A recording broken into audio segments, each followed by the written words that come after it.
పక్కాగా భూ సమస్యల కోసం రీసర్వే కార్యక్రమాలు నిర్వహిస్తున్నట్లు జిల్లా అదనపు కలెక్టర్ నగేష్ వివరించారు. మంగళవారం రామయ్యంపేట మండలంలోని అక్కన్నపేట గ్రామంలో నిర్వహించిన భూభారతి రీసర్వే అవగాహన కార్యక్రమంలో పాల్గొన్నారు. సందర్భంగా జిల్లా అదనపు కలెక్టర్ నగేష్ మాట్లాడుతూ 100 సంవత్సరాల పూర్వం నిజాం ప్రభుత్వం 35 నుంచి 40 సంవత్సరాల మధ్య కష్టపడి పనిచేసి భూమి నక్షాను రూపొందించుకోవడం జరిగిందన్నారు. అప్పటి నుంచి కొన్ని గ్రామాల్లో భూ నక్షాల్లో సమస్యలు తలెత్తాయన్నారు. వాటిని పరిశీలించి పరిష్కరించేందుకే భూ రీసర్వే కార్యక్రమాన్ని పక్కాగా అమలు చేసి ప్రతి భూ కమతానికి ఆన్లైన్ డిజిటలైజేషన్ పొందుపరుస్తామన్నారు. ఎలాంటి భూ వివాదాలు లేకుండా చేసి భూమికి భూ ఆధార్ను అందించడం జరుగుతుందన్నారు. భూమి ప్రతి రైతుకు 1 సెంటు అని భూమి కోసం రైతు పరితపిస్తూ ఉంటారన్నారు. భూ సమస్యలు లేకుండా చేయడమే దీని ఉద్దేశమన్నారు. జిల్లాలో 24 గ్రామాల్లో భూ సర్వేను శాస్త్రీయంగా నిర్వహించి రైతుల భూ హక్కులకు పరిరక్షిస్తామన్నారు.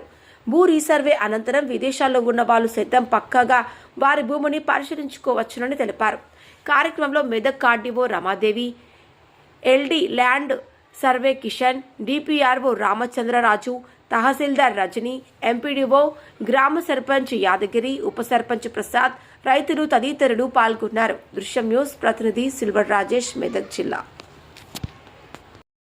వసూలు చేయడానికి భూమిని సర్వే చేసి ఖాతా వారీగా నమోదు చేసుకొని రైతుల నుండి శిస్తు వసూలు చేసి దానికి తగ్గట్టు నీరు అనేది అందించేవారు. ఎవ్రీ 50 సంవత్సరాలకు ఒకసారి సర్వే కావాలి. కానీ 100 సంవత్సరాలైన తెలంగాణ ప్రాంతం సర్వే కాలేదు. ఇంకో విచిత్రం ఏంటంటే భారతదేశంలో ఉన్న అన్ని రాష్ట్రాల్లో సర్వే జరిగింది, కానీ ఆంధ్రప్రదేశ్లో ఉన్నటువంటి తెలంగాణ రాష్ట్రం మాత్రం సర్వే కాలేదు. ఆంధ్రప్రదేశ్లో ఉన్నటువంటి ఆంధ్ర ఏరియా అదంతా మద్రాస్ సంస్థానంలో ఉండే బ్రిటిష్ గవర్నమెంట్ ఉన్నప్పుడు అది కూడా సర్వే జరిగింది.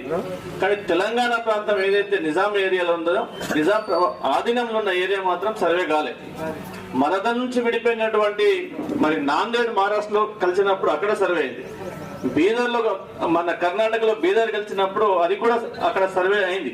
కానీ తెలంగాణ ప్రాంతం సర్వే కాలేదు. ఈ సర్వే కాకపోవడం వల్ల ఈ ప్రతి సర్వేలో ఏం చేస్తూ ఉంటామంటే ప్రతి ఒక్క హక్కుదారునికి హక్కు ఎలా ఉన్నదో ఆ హక్కుని భూమి పత్రం మీద చిత్రపటంలో దాన్ని నివృత్తి చేస్తాం.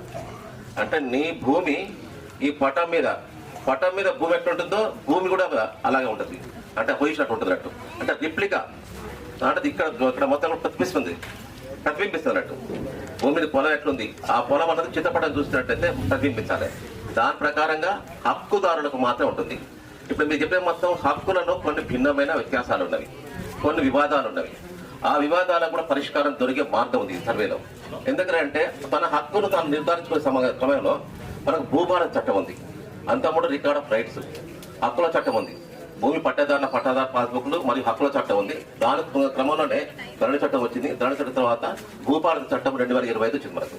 ఈ 2025 చట్ట ప్రకారం ఎవరైతే హక్కులుగా నిర్ధారించబడ్డారో వారు ప్రతి ఒక్కరికి కూడా వారి భూమి మీద సంవత్సరాల క్రితం మనకి ఏవైతే పట్టా పాస్బుక్లు ఉండేనో ఆ పట్టా పాస్బుక్ల వెనకాల మన సర్వే నెంబర్లు మ్యాప్తో సహా ఉంటుండే. సరే సార్, మన సర్వే నెంబర్లు మ్యాప్తో సహా టైటిల్లో ఉంటుండే. సేమ్ అదే విధంగా సార్ చెప్పినట్టు అదే విధంగా ఇప్పుడు కూడా చేస్తామంటారు సార్. మాకు కూడా మా రైతుల తరఫున మాకు కూడా కొన్ని డౌట్స్ ఉన్నాయి సార్. వాళ్ళ తరఫున నేను అడగదలుచుకున్నా, మీరేమైనా ఉంటే తర్వాత సమాధానం ఇవ్వండి సార్. ఒకవేళ ఇప్పుడు రీసర్వే చేసేటప్పుడు సర్వే నెంబర్ మొత్తం చేస్తారా లేదా దానిలో ఉన్న సబ్ నెంబర్లను కూడా చేస్తారా? అంటే ఏదైతే నాకు ఒక సర్వే నెంబర్ ఉంది, ఒక 5 సర్వే నెంబర్, ఆ సర్వే నెంబర్ మొత్తం చేస్తారా లేక ఇంకా దానికి ఏమన్నా సబ్ నెంబర్ ఉంటే చేస్తారా? పాస్బుక్ లో భూమి ఉండి భూమి కాస్తులో లేకపోతే పాస్బుక్ లో నెంబర్ ఉంటుంది, భూమి కాస్తులో ఉండడు. అట్లాంటి సర్వే ఎలా నిర్వహిస్తారు? భూమి ఉండి సర్వే నెంబర్ పాస్బుక్ లో లేకపోతే భూమి ఉండి. కృతజ్ఞతలు తెలియజేస్తున్నాను. ఈ రీసర్వే గురించి ఇందాక ఏడీ గారు పూర్తిగా సమాచారం ఇచ్చారు మీకు. ఇది చాలా అవసరమైనది. ప్రతి ఒక్క రైతు వారికి భూమికి సంబంధించిన వివరాలన్నీ కూడా గెజెట్ రూపంలో నమోదై మనకు వస్తాయనడం ఇది మొదటిసారిగా మనం అందరం వింటున్నాము. కాబట్టి ఈ అవకాశం తప్పనిసరిగా అందరూ కూడా రైతులు సద్వినియోగం చేసుకోవాలి. ఇంకా భూమి సమస్యలు మనకు ఎన్నో రకాల భూమి సమస్యలతో మీరు తహసీల్దార్ ఆఫీస్ చుట్టూ, ఆర్డీఓ ఆఫీస్ చుట్టూ, కలెక్టర్ ఆఫీస్ చుట్టూ తిరుగుతున్నారు. ఈ కార్యక్రమం ద్వారా ఎన్నో సమస్యలకు పరిష్కారం దొరికే అవకాశం ఉంది. కాబట్టి ప్రతి ఒక్కరూ ఈ అవకాశాన్ని సద్వినియోగం చేసుకోవాల్సిందిగా పేరున కోరుతున్నాను. Thank you.